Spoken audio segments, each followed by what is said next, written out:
Ok, estamos ao vivo aqui pela TV PCN e também pela Rádio PCN, começando aí o videochat, né, de volta aí depois do Carnaval, depois das férias prolongadas, aí estamos começando aí o videochat aí de volta, trazendo assuntos de interesse aí da comunidade para você debater. Você já pode ir participando com a gente, o chat já está aberto, é só você acessar e participar conosco, né, já mandando a sua intervenção, sua pergunta para nós aí.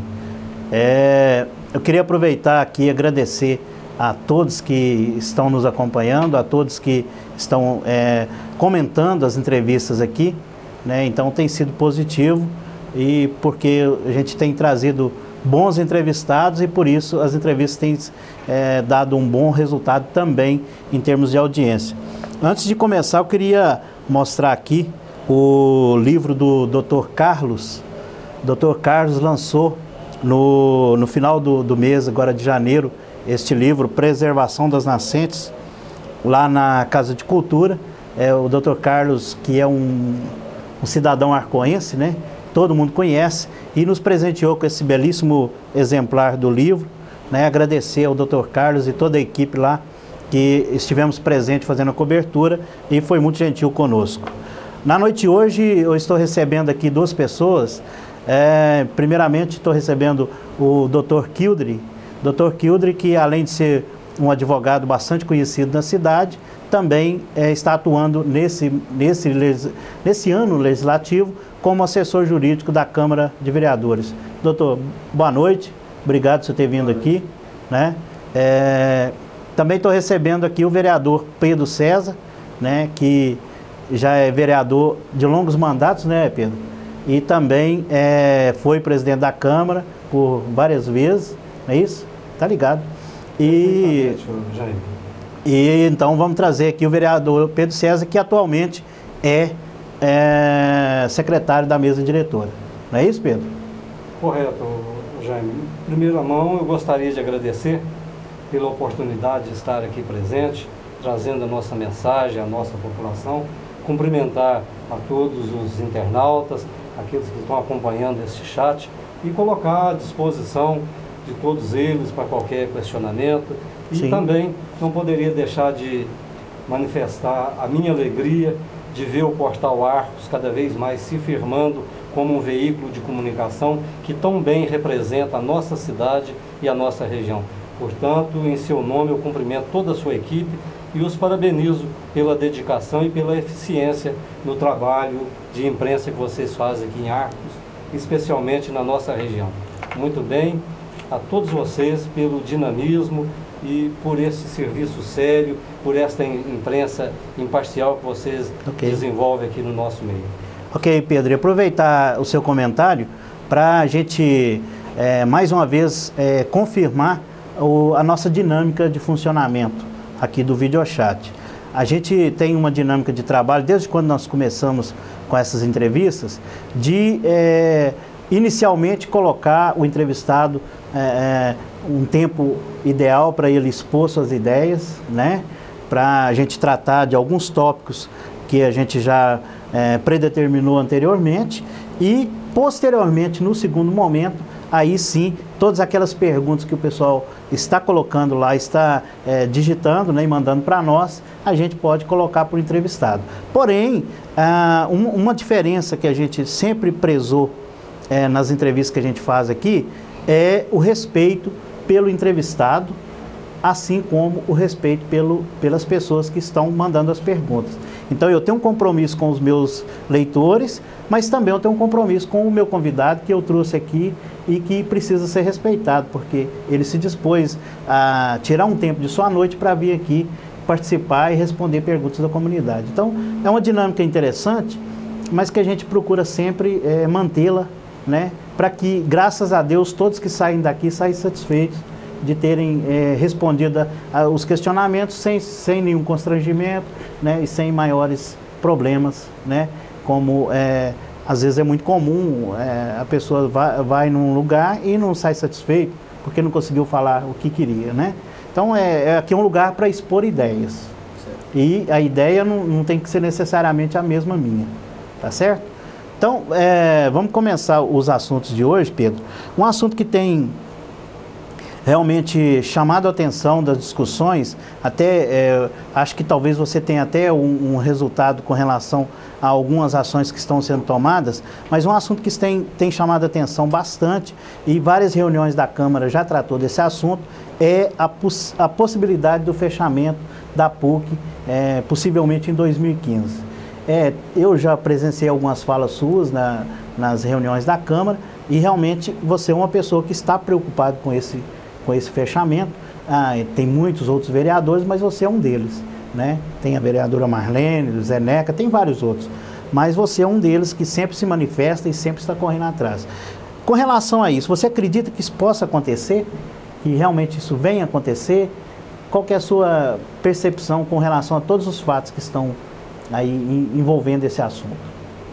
Olha, Jaime, a gente lamenta muito que este assunto venha atormentar todos nós, principalmente nós que tivemos presente naquelas decisões com a implantação do campus da PUC aqui em Arcos, no mandato de 1997 a 2000, na qual eu tive a honra, a convite da ex-prefeita Hilda Andrade, a nossa saudosa dona Hilda, de participar do governo dela como secretário de administração. Eu até fiz pronunciamentos na Câmara há tempos atrás, e quando o Marcelo ainda estava como pró-reitor em Arcos, nós o convidamos para que fosse à Câmara, para que a gente discutisse uma solução para a PUC, para que ela não chegasse neste ponto que nós estamos vivendo hoje. Nós pedíamos a ele, naquela altura, que ele buscasse, junto à reitoria da PUC, novos cursos ligados à área de engenharia, à medicina veterinária. Até na época eu ainda falava em razão do patrimônio que foi doado pela Fundação Laura Andrade, fundação esta que pertence ao grupo Andrade Gutierrez, sim, como o Hotel São Miguel em Calciolândia, e uma área que já funcionou ali, cinema, teatro, ali em Calciolândia. Esse patrimônio da fundação foi doado à PUC. Eu ainda salientava na facilidade da implantação de um curso de medicina veterinária, na possibilidade das aulas práticas, a aula de campo, tendo em vista ali as grandes fazendas, como a Fazenda Calciolândia, de propriedade do Dr. Gabriel. Isso facilitaria muito e dava realmente um impulso maior à nossa PUC Arcos. Mas infelizmente o Marcelo foi-se embora, depois nós voltamos a nos reunir com essa mesma preocupação, mas graças a Deus, diante de uma mobilização dos alunos, do prefeito de Arcos, da Câmara de Vereadores, ainda hoje, por volta das 15 horas, teve uma reunião junto à reitoria da PUC em Belo Horizonte, lá no campus Coração Eucarístico, onde o prefeito, acompanhado pelos vereadores José Neca, Marlene, Claudinho, o presidente Jamir, a secretária de Educação Alcênia, e parece-me também que o padre, o pároco aqui da Igreja do Rosário também estava presente, tentando sensibilizar a reitoria da PUC no sentido de buscar uma solução onde não fosse água abaixo todo esse investimento e todo esse sacrifício que nós fizemos naquele mandato. Haja visto que nós sacrificamos o mandato para trazer e para realizar o sonho da nossa população de termos aqui em Arcos não uma faculdade, mas uma universidade.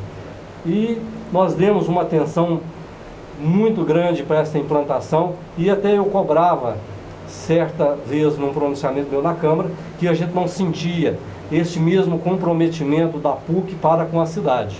Sim. Mas hoje, agora, depois da realização dessa reunião, eu tive a oportunidade de conversar com o nosso prefeito baiano.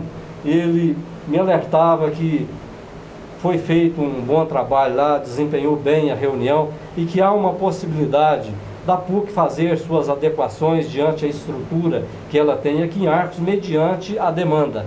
Quer dizer, já há uma luz no fundo do túnel. Então você acendeu uma luz. Graças a Deus, e eu acho que nós vamos nos desdobrar no decorrer desses próximos dias, dos meses, para que a gente possa ter a continuidade da PUC aqui, que é uma referência não só para Arcos, mas para toda a região centro-oeste. Portanto, eu acho que não faltará, por parte do Executivo, por parte do Legislativo, um empenho muito grande em salvar este campus da PUC em Arcos. Então essa notícia, Pedro, você está dando ela aqui em primeira mão, você acabou de falar com o prefeito no telefone, ele ainda está em Belo Horizonte, não é isso? Ele está e de ele volta. já te passou a informação de que surgiu já algumas hipóteses para reverter esse possível fechamento. Realmente, eu conversando com ele por telefone, ele me adiantava que a discussão lá girou-se em torno por parte da PUC, de fazer uma adequação da estrutura enorme que ela tem aqui para uma demanda um pouco fragilizada. Mas isso nos leva a crer que também eles estão sensibilizados, né, com essa situação, com esta preocupação da nossa população, e haveremos, com a ajuda de Deus, de conseguir reverter essa situação. E desse debate lá, ele te passou se tem já hipóteses de cursos, do que seria feito em termos de mudanças para que isso aconteça? Olha, com esta mobilização, não só do Executivo, do Legislativo, mas em si de toda a classe estudantil, de toda a população de Arcos, há um momento de reflexão por parte da PUC, onde eles começam a rever alguns posicionamentos, e um deles, né, é de realmente rever esta estrutura que eles têm aqui em face à demanda atual.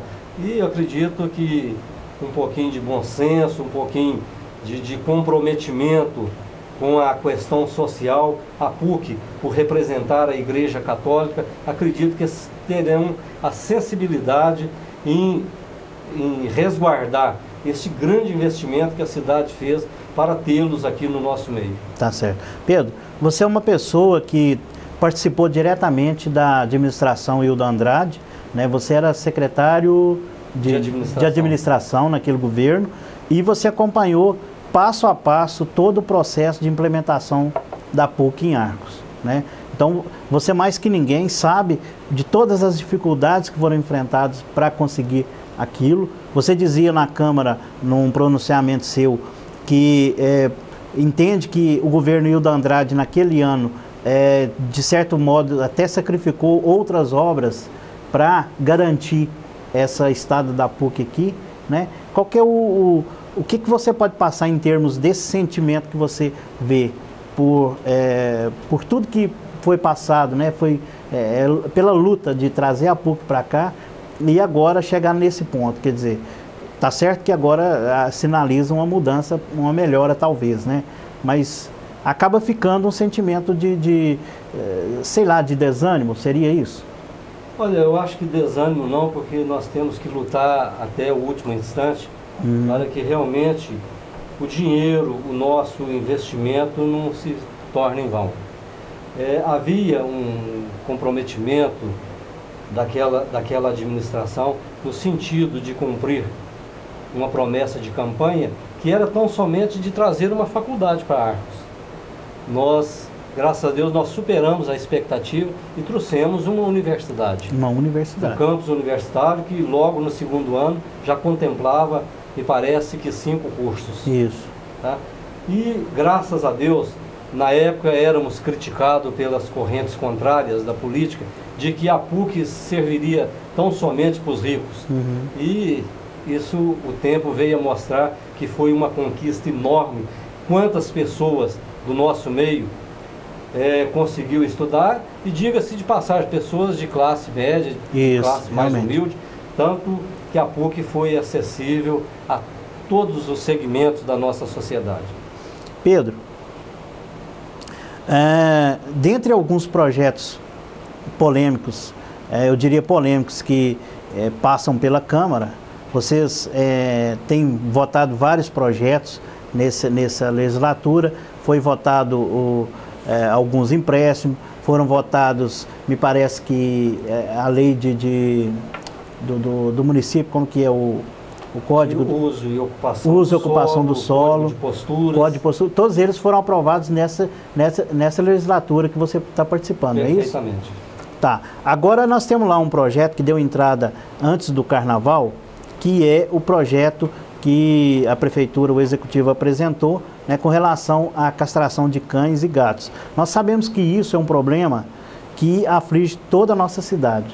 Isso já foi falado várias vezes, acho que até você mesmo já falou, com relação ao excesso de animais nas ruas, né?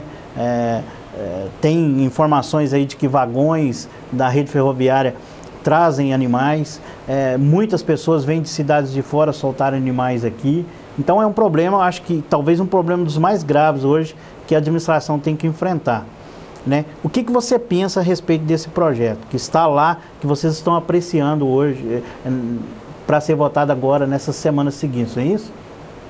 Esse projeto está em tramitação na Câmara, Jânio, e acredito que ele tenha vindo em boa hora, porque realmente esses animais soltos na rua têm trazido muito transtorno nas portas dos estabelecimentos comerciais, estabelecimentos bancários, porque não é possível mais convivermos com esta situação sem tomarmos uma medida do controle populacional desses animais. E eu acredito que com essa castração indiferente, né, do método, mas ela venha realmente, como você dizia, possa ser que venha alguns animais desses nos vagões aí da FCA, mas se você também partir pelo princípio de que um animal desse ele tem a condição de procriar 3 vezes ao ano, no mínimo, e que cada ninhada dele aí possa vir de 4 a 5 filhotes, essa população ela se torna incontrolável. Então eu acho que é uma maneira mais sensata no momento de promover essa castração, para a gente poder ter condição de ter um controle populacional desses animais e pedir aos donos, né, que tenham seus animais presos nos seus quintais. Porque o animal solto na rua, ele traz vários inconvenientes, como a proliferação de doenças e também o risco que coloca nossa população. Porque são cães que às vezes não são dóceis e vêm constantemente trazendo algum tipo de transtorno, alguma agressão aos transeuntes do nosso município. Portanto, eu acredito que esse projeto realmente vai ter um resultado positivo no controle populacional. Sim. Agora, existe vários empecilhos para que seja realmente criado um canil, né, Pedro? Você sabe a respeito desse assunto, por exemplo, aquele canil com os cães lá recolhidos por um período de adoção, porque esse projeto, pelo que eu fiquei sabendo, pelo que eu pude informar sobre ele, ele apenas vai castrar o animal e depois o animal vai ficar por um período lá e depois vai ser devolvido às ruas. Porque realmente parece que a legislação não prevê a construção de um canil, tem algum empecilho para isso, não é isso? Ou seria alguma entidade que não deixa? Como que é isso, você sabe? É um assunto que ele é bastante polêmico, né, porque cada um tem uma visão. Isso. E tem, às vezes, um projeto, haja visto que dentro da administração pública, nós podemos crer que nós temos aqui em Arcos praticamente 40 mil administradores. Sim. Cada um tem sua opinião, tem seu ponto de vista, e nós temos, como homens públicos, de respeitar e de buscar um consenso e achar a melhor solução para o caso. A questão do canil, como em muitas cidades do Brasil, ela funciona da seguinte maneira: o animal solto é recolhido e ele fica à disposição lá por alguns dias. Sim. E não havendo a busca desse animal pelo seu proprietário, em muitas cidades eles sacrificam esses animais. Tá? Esse é o grande problema. Mas nós não vamos ao extremo, nós vamos partir com um trabalho, este primeiro passo do controle populacional através da castração e de sensibilizar a população, esses que gostam de animais, de tê-los presos nos seus quintais. E tenho certeza que com o decorrer de tempo, até porque a vida útil do cão, ela gira em torno de 10 a 12 anos, é claro que nós vamos ter um tempo bastante longo aí, mas há de se chegar um momento que a gente tenha uma população mais controlada. Sim. Isso que você está falando, eu conversava com o prefeito a respeito desse assunto, e ele me falava justamente isso. A ideia da administração é justamente dar o primeiro passo. Isso não é um processo a curto prazo. Ele vai dar o efeito, mas vai demorar um tempo. Mas o primeiro passo precisa ser dado, que é barrar o aumento da população, por enquanto, né? Depois, isso ao longo do tempo vai acontecendo, talvez uma diminuição até que chegue num controle, num ponto de controle. Buscando também uma parceria junto à Associação dos Protetores dos Animais, no sentido de arrebanhar mais pessoas que queiram esses animais para doação, que queiram adotá-los, e uma conscientização também da população em mantê-los presos. Tá certo. Pedro, um assunto que até não tinha previsto aqui para a gente comentar, mas eu acho que você é uma pessoa que também vai saber falar muito bem disso, e é um assunto que aflige a nossa comunidade também, e acho que é oportuno a gente tratar desse assunto, até porque, pelo que eu sei, você é um motorista, parece que tem caminhões e trabalha, né, como motorista já há um bom tempo, que é o assunto do trânsito de Arcos. Hoje eu lia uma matéria e falando que Divinópolis tem o pior trânsito do Brasil. E aí eu até brincava, durante o Jornal da Alternativa de manhã, a gente lendo essa notícia, eu ainda brincava com o Anderson de Oliveira. Acho que essa pesquisa não veio a Arcos. Essa pesquisa não levou em conta a Arcos. Não pesquisaram aqui, porque realmente o trânsito de Arcos é caótico e é um problema grave. O que você acha que poderia ser feito em Arcos, em termos de tentar minimizar os transtornos com o trânsito?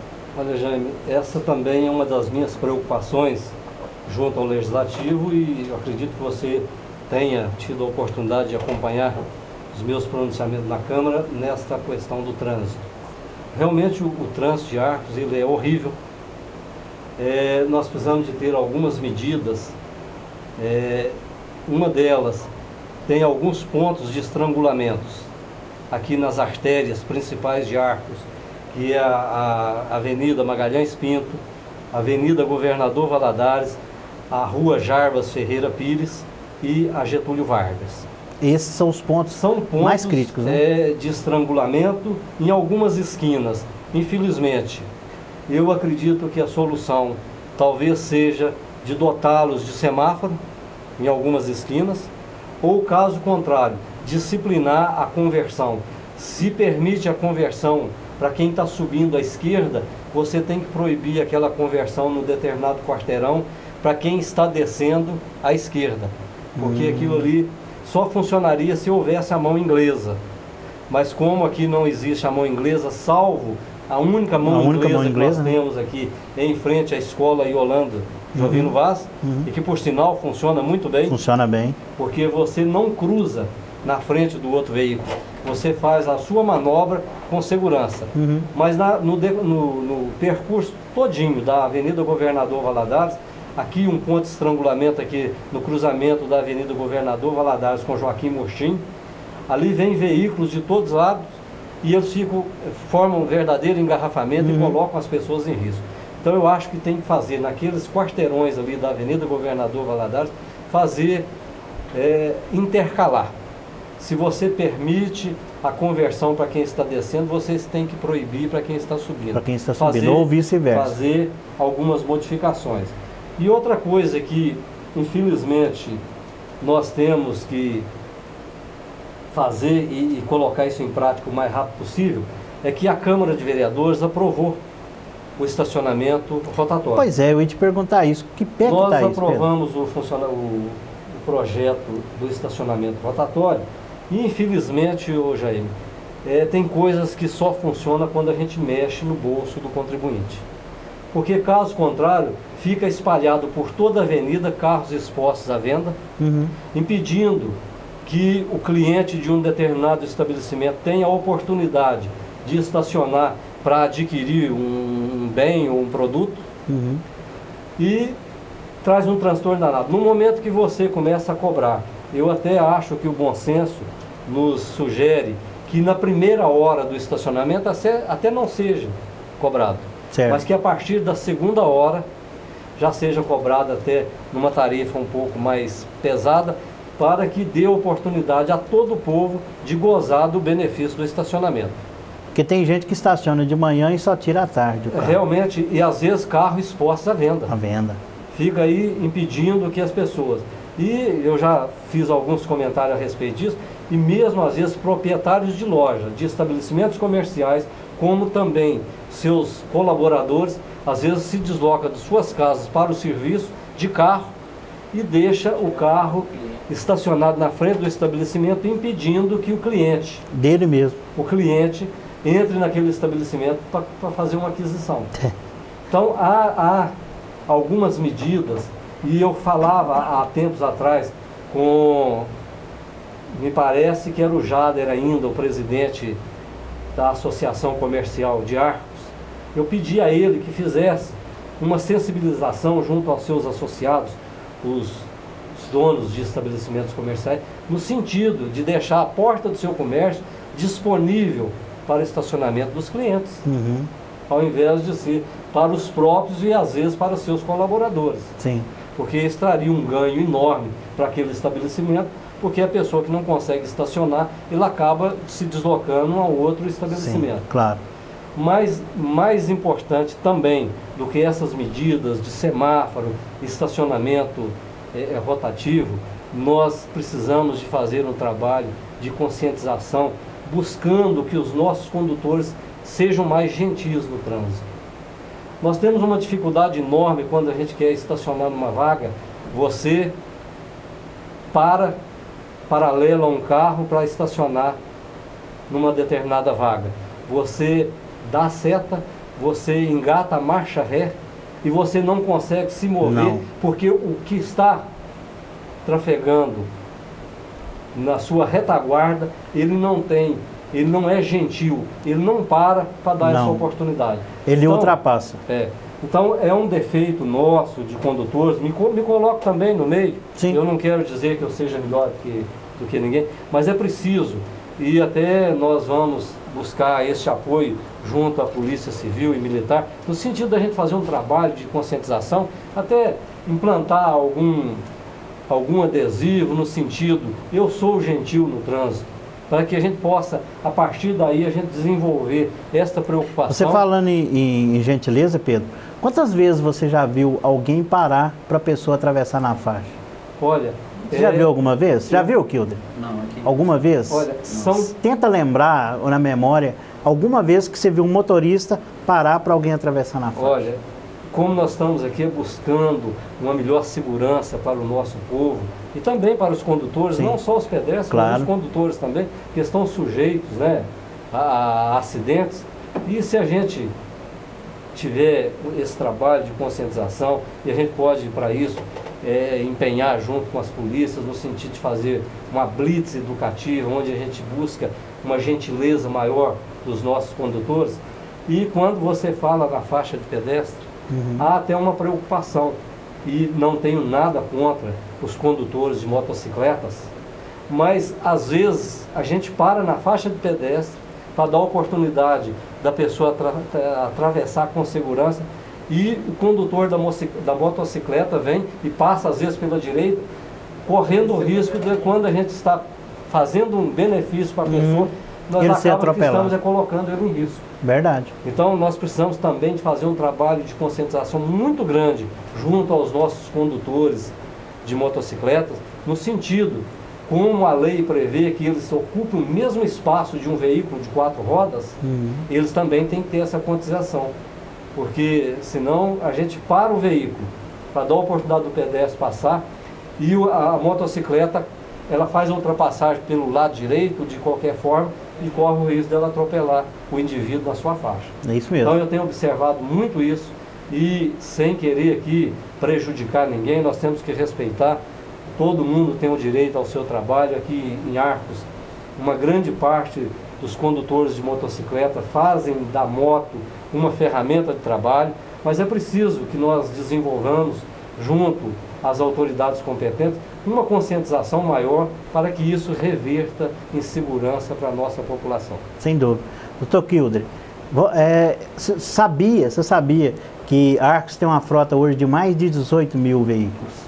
Dá quase acho que dois esse habitantes por carro. Isso. Esse seria um dos grandes problemas nossos, né? Isso. Eu acho que uma situação também interessante, Pedro, seria fazer hoje, eu já vejo em várias cidades aí quando eu viajo, as faixas de pedestre é elevada. Ah, Divinópolis tem muito isso. Divinópolis, Juiz de Fora, eu estive lá recentemente, Divinópolis, várias cidades já estão implantando, porque faz o carro diminuir a velocidade. Com certeza. Porque não tem como ele passar correndo. Eu acho uma boa ideia para poder colocar em... Seria uma boa, seria interessante. É até louvável essa sugestão, isso até porque parte do princípio da acessibilidade. Sim. Você, uma pessoa mais idosa, quando ele vai fazer a travessia no mesmo nível da calçada, ele faz com mais segurança. Sim. Né? E as pessoas que usam cadeira de roda, muleta e uma acessibilidade. Coisa que diminui a velocidade também. E uma coisa que nos dificulta muito, a gente como condutor, a gente tem essa dificuldade, é que esse estacionamento dos dois lados das nossas ruas, das nossas avenidas, e na maioria das vezes não se obedece nem aquele limite de recuo da esquina. A gente só tem visibilidade quando você já está lá no meio da rua. Eu até pedi ao prefeito, que acho que nós vamos conseguir este apoio dele no sentido de colocarmos nas esquinas os espelhos retrovisores, aqueles espelhos gigantes. Sim. Porque você, de longe, você já tem visão da rua do trânsito que está vindo em sua direção.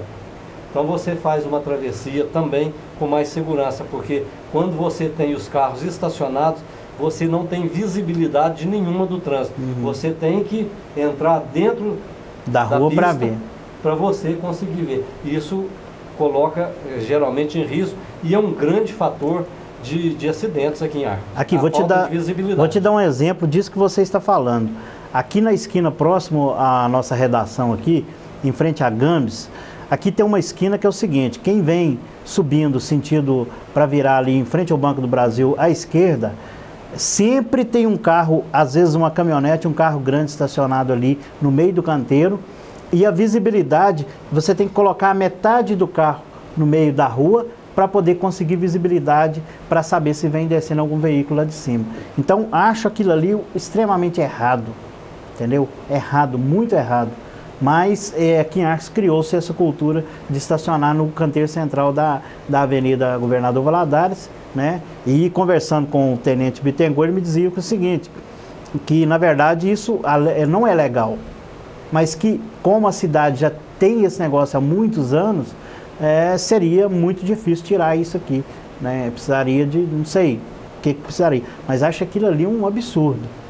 Também uma das medidas nós temos que salientar aqui, na oportunidade até de parabenizar o prefeito, é que com aqueles recursos oriundos do empréstimo junto ao BDMG, parte dele foi destinado para resolver o problema de captação da água pluvial lá do bairro São Judas, que atormentava imensamente a todos nós que somos moradores daquela região. E outra parte foi para aquisição de equipamentos, pás carregadeiras, caminhões, caminhão de lixo, e uma grande parte foi destinada para o recapeamento de nossas ruas. E naquela oportunidade ele buscava alguns trajetos alternativos, como a avenida, a rua Major Valeriano Macedo, dotada do recapeamento asfáltico, torna-se o trânsito mais fácil, né, menos complicado, para desafogar um pouco o centro, porque hoje o volume de veículos em Arcos realmente ele cresceu de maneira assustadora.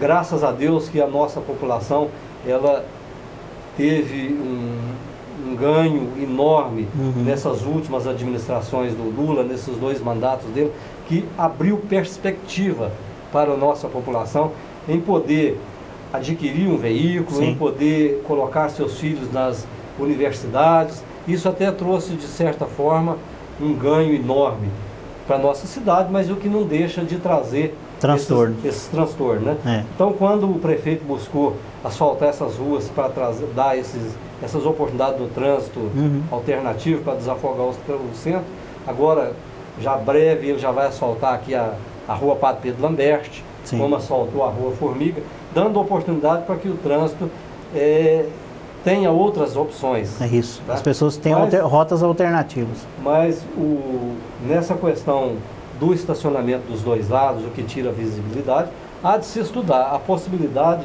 de fazer um estacionamento a 45 graus de um lado só.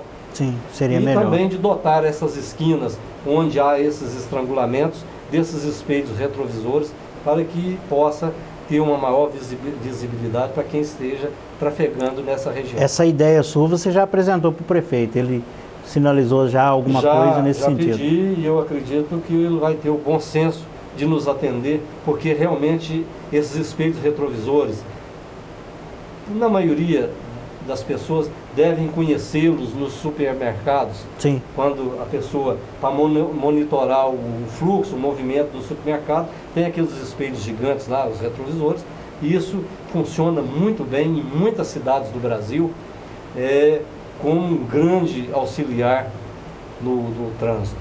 Uhum. Só queria avisar a todos que estão participando e já mandando os comentários ali. Daqui a pouquinho a gente vai começar a atender, fazer os comentários aqui. Nós só vamos tratar um pouquinho dos assuntos aqui para dar realmente a oportunidade da gente debater. Depois, na segunda parte, a gente entra com os comentários. Então, o pessoal que está participando, estou vendo ali, parece que até seu filho está participando. Daqui a pouquinho a gente vai comentar, fazer os comentários aqui. Mas, ô Pedro, um assunto que tem sido também pauta de muitos debates, inclusive matéria de jornais, né? É a questão polêmica e eterna polêmica da Santa Casa de Arcos, né? O prefeito, no seu jornal, no jornal Gazeta, recentemente divulgou as subvenções que a Santa Casa recebeu ao longo de vários anos, né? E a gente tem visto um crescimento, porém, sempre a gente está vendo a direção da Santa Casa reclamar que a dívida está aumentando e que a prefeitura às vezes não está ajudando, né? Você já comentou esse assunto também na Câmara várias vezes e gostaria que você dissesse o que você pensa a respeito desse assunto, das subvenções da Santa Casa. São suficientes? A Santa Casa hoje precisaria de mais ajuda da prefeitura ou você acha que ela teria que caminhar com as próprias pernas? Olha, como você é testemunho da minha preocupação com a Santa Casa, isso eu não nego para ninguém, a Santa Casa é um patrimônio nosso, do povo de Arcos, né? E nunca na história de Arcos se deu tanta atenção à Santa Casa como nós temos dados ultimamente, tanto por parte do Executivo como do Legislativo, que hora nenhuma coloca dificuldades em ajudar a Santa Casa. O problema da Santa Casa, eu até conversava há tempos atrás com o Fernando, eu falava que haveria de ter uma mobilização forte e decisiva por parte das associações das Santas Casas, não só de Minas Gerais, mas do Brasil inteiro, no sentido de pressionar o Ministério da Saúde em rever aqueles valores em que são ressarcidos os procedimentos nas Santas Casas. Porque acaba que às vezes um procedimento que custa em material e medicamento para a Santa Casa R$50, o SUS vem com ressarcimento às vezes de R$3, R$6, que é uma coisa insignificante. Então é preciso de medidas também nesse sentido, de rever, né, esses valores junto ao Ministério da Saúde, para que realmente a Santa Casa saia do vermelho. Agora, eu acho que seria incoerência de qualquer cidadão de achar que a Prefeitura, que o Poder Executivo, o Poder Legislativo, não tem dado a sua colaboração. Haja visto que esse ano nós votamos 600 mil de subvenção para a Santa Casa, mais 100 mil para que a Santa Casa faça a aquisição de uma usina de oxigênio, para que ela possa se livrar de um custo mensal de aproximadamente R$12 mil, o que vem cada vez mais aumentando esse déficit da Santa Casa. E a melhor coisa é quando você dá uma ajuda e essa ajuda ela se torna permanente. Como você faz um investimento no sentido de se livrar do fornecimento do oxigênio, que é fundamental para salvar vidas, né? Você tem que tê-lo à disposição lá saia dinheiro de onde sair. Então essa ajuda desses 100 mil é para que eles façam essa aquisição da usina de oxigênio, vai ajudar imensamente. E nós esperamos que também a solução não seja só por parte da Prefeitura, que eles busquem outras alternativas no sentido de mobilizar toda a sociedade. E nós temos até que salientar aqui gestos de pessoas aqui de Arcos que têm feito às vezes dos seus aniversários como forma de, quando eles pedem, ao invés de ser presenteado com algum objeto, alguma coisa, que dê uma ajuda para a Santa Casa. Nós temos até que parabenizar esses cidadãos. Se eu esquecer de algum, que me perdoe, mas eu tenho conhecimento do senhor Osmar Roque, do Jair Teixeira, no qual eu parabenizo todas essas pessoas que sensibilizam com a dificuldade da Santa Casa. Mas seria, por demais, uma ingratidão se a própria direção da Santa Casa não levar ao público o que o Executivo e o Legislativo têm feito ultimamente no sentido de ajudar. Lembro-me que quando eu fui eleito presidente da Câmara nesse mandato, havia 3 carros lá à disposição dos vereadores. Sim. E eu, numa verdadeira ação de austeridade com o bem público, com o dinheiro, com a coisa pública, eu achei por bem desses 3 desfazer de 2 e ficar só com 1. E um desses carros eu doei para a Santa Casa para que eles pudessem levantar algum fundo para que pudesse colaborar de uma forma no sentido de amenizar aquela dívida. Você tem notícia do que foi feito desse carro? Foi feito rifa? O que foi feito? Olha, a gente acompanhou essa entrega oficial, fizemos matéria a respeito dessa doação. Olha, Jaime, eu não me lembro realmente se foi leilão ou se foi venda, sabe? Foi venda. Mas de qualquer forma, eu acredito que um valor, acredito que eles devam ter conseguido próximo aí a uns 20 mil reais. É um valor muito bom, né? Foi um valor enorme que foi para a Santa Casa. E, por outro lado, com o meu projeto de austeridade na administração da coisa pública, trouxe um benefício muito grande quando eu desfiz desses 2 carros. Nós tivemos uma economia significativa entre diárias, combustíveis, né, manutenção. E, graças a Deus, até aproveitando essa oportunidade, eu gostaria de salientar aqui a minha preocupação em cortar despesas, no sentido de poder dar uma contribuição maior.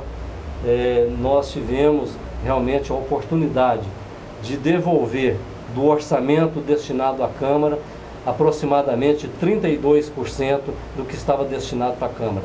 E dinheiro este, acredito que veio ajudar, ainda mais que aquele era um ano de crise, um ano difícil. Eu acredito que tenha dado uma colaboração enorme. E melhor do que isso é a gente ver que nós plantamos essa semente no sentido de combater o abuso com diárias, com o uso dos veículos. E ainda ontem eu tive a satisfação de ouvir do presidente Jamir, ele me falando que gostaria até que eu salientasse aqui que nesses 2 meses de mandato da nossa mesa diretora, nós já vamos ter a oportunidade de devolver agora, dia 29, próximo, quarta-feira, na audiência pública de prestação de conta do quadrimestre, já um montante de 220 mil de economia que nós vamos estar devolvendo para o Executivo. Isso já é uma ajuda significativa.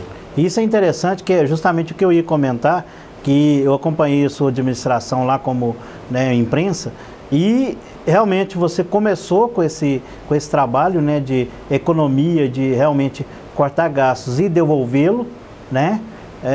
E de lá para cá, todos os presidentes parece que têm se espelhado nesse trabalho, né? E uns mais, outros menos, mas todos têm conseguido economizar, né? Aí passou o vereador Eduardo, passou o Vilmar, também economizou, Eduardo economizou, e agora o Jamir, né?